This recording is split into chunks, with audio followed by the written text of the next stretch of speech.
Hello and welcome to this video on recording a macro. In this tutorial we are going to look at the different macro recording modes, starting the recording process, where to save your macros, and how to run your macros. As you can see, I have opened a file called Regional Report. I would like to create a macro that will apply a particular format to a selected cell. First, you will need the developer ribbon if you want to record and edit macros. Select File, Options, and Customize Ribbon. Tick the developer ribbon and OK your way out of the dialog box. There are three things to consider before you begin the recording. 1. You are very clear about the steps you need to take to complete the process. 2.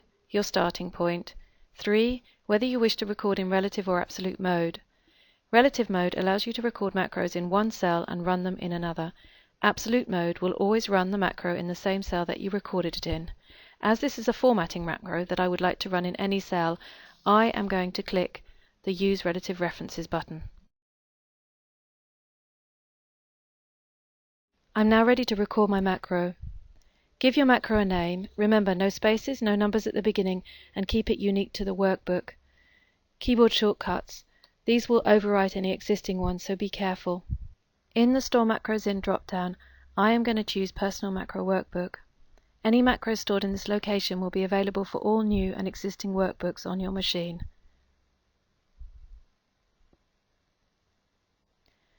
The description is ideally used for things like username, date, and a brief description of what the macro does. Whilst in recording mode, I will launch the Format Cells dialog box. I'm going to add 2 decimal places, a 1000 separator, and ensure that my negative numbers turn red. All I need to do now is just stop the recording using the button in the status bar. Let's test the macro. I'm going to click into a single cell and use my keyboard shortcut. Great, that was quick. Now let's just test it on a group of cells.